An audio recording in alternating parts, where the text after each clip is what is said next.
చాలా సంతోషం. ఈ రోజున మన రాధా మాధవ్ గారు ఆయన సుమారుగా 12 సినిమాలు తీశారు. ఆయనకి నాకు చాలా పరిచయం ఉంది. ఆయన ఇదివరకు సినిమా బహుశా మన గోపీచంద్ సేమ్యాక్లా ఉంది. నేను దానికి కూడా వెళ్ళాను రిలీజ్ ఫంక్షన్కి. ఇవాళ సినిమా ఇండస్ట్రీ ఎలాగుందంటే, సినిమా తీయటం ఒక ఎత్తు అయితే దాన్ని ప్రమోషన్ చేయడం ఒక ఎత్తు అయిపోయింది. ప్రమోషన్ కనుక ఎమోషన్గా చేయలేకపోతే డిమోషనే మిగిలిపోతుంది. చాలా కష్టం సినిమా ఇండస్ట్రీని. నేనంటాను, మన వాళ్ళందరూ ఏం చేస్తున్నారంటే సినిమా అంతా అయిపోయిన తర్వాత ప్రమోషన్ మొదలు పెడుతున్నారు. కానీ అలా కాదండి. దయించి నిర్మాతలందరికీ కూడా, నేను కూడా నిర్మాతగా చెప్తున్నాను, ప్రమోషన్ అనేది సినిమా నడుస్తూ ఉండంగానే మొదలు పెట్టాలి. దానికి ఉదాహరణ సంక్రాంతికి వస్తున్నాం సినిమా. నిన్న మన అనిల్ రావుపూడి అప్పుడే ప్రమోషన్ మొదలు పెట్టేశాడు మన చిరంజీవి గారి సినిమాకి, మన నయనతారతోటి. నేను అనేది ఏంటంటే, ఎప్పుడో కాకుండా సినిమా నడుస్తున్నప్పుడే ప్రమోషన్ మొదలు పెడితే కానీ అది జనాల్లోకి వెళ్ళదు. ఇవాళ ఇండస్ట్రీ తాలూకా పరిస్థితి ఎలా ఉందంటే, రేపు 1వ తారీఖున సినిమా థియేటర్ని మూసేయాలి, మాకు పర్సంటేజీలు రావాలి అని కొత్త నినాదం తీసుకొచ్చారు. అసలు మూసేయాలంటే ఎప్పుడా మూసేసే ఉన్నాం మేము థియేటర్లో. ఏ హాలు కూడా సంవత్సరం పాటు సినిమా ఆడిన రోజు లేదు. ఇండస్ట్రీ అలా అయిపోయింది. ఓటీటీ దెబ్బ, ఆడియో దెబ్బ, వీడియో దెబ్బ, టీవీ దెబ్బ ఏదో తెలియదు. అయినా కూడా అక్కడక్కడ మంచి వెలుగుతో ఒక వెలుగులాగా వస్తుంటాయి కొన్ని సినిమాలు. అందులో ఈ భైరవం ఒకటే అని ఖచ్చితంగా నేను చెప్పగలుగుతాను. భైరవం ఆ పేరులోనే ఒక ఎమోషన్ ఉంది, ఒక ప్రమోషన్ ఉంది, అద్భుతమైనటువంటి వైబ్రేషన్ ఉంది.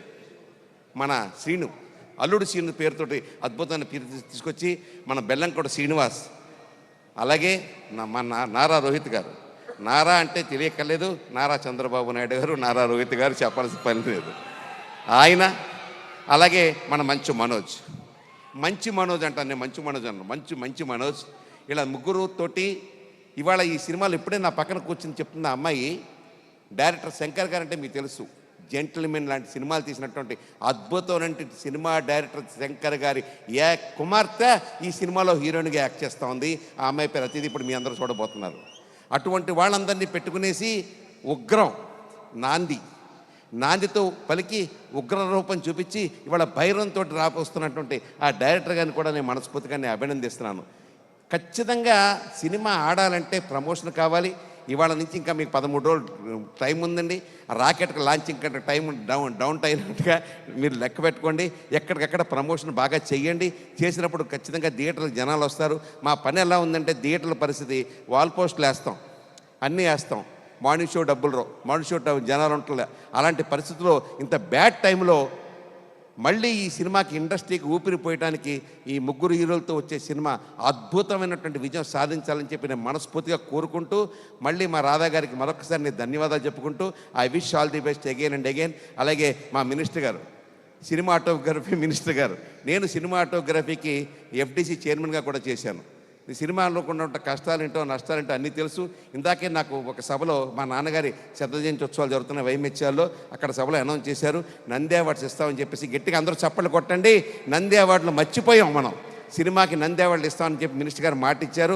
ఆ దిశగా ఆయన ప్రదర్శించవలసిగా నేను కోరుకుంటూ, మా సినిమా ఇండస్ట్రీ అందరికీ కూడా నంది అవార్డులు ఇవ్వండి. ఎందుకంటే తెలంగాణలో ఆల్రెడీ ఆయన ఏదో గద్దర్ అవార్డులు ఏదో ఇస్తున్నారు, మనం కూడా నంది అవార్డు ఇస్తే చాలా బాగుంటుందని చెప్పి నేను కోరుకుంటూ, మరొక్కసారి ఈ సినిమా గ్రాండ్ సక్సెస్ అవ్వాలని చెప్పి మనస్ఫూర్తిగా కోరుకుంటూ, మీ అందరికీ ఒకటే రిక్వెస్ట్, డబ్బులు ఇచ్చి టికెట్ కొనుక్కుని సినిమా చూడండి. Thank you. Super sir, thank you so much.